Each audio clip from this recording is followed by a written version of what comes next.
The kids are always the inspiration for me.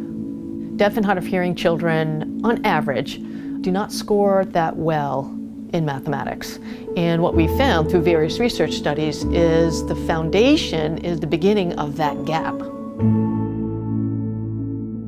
My research partner, Dr. Kritzer, we got together and we decided to make an online, basically a parent intervention, to get deaf and hard of hearing children math ready for school. We use a lot of materials that kids want to work with, like these. And so we ask them to basically play. The math is in this kind of game that kids love to do. They're not just sitting there for an hour.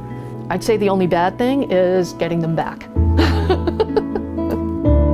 When you go pre-intervention, you see the kids about where they're at, and then 6 months later, you see what they can do. To watch a child think and not give up, that I think is super inspiring for me.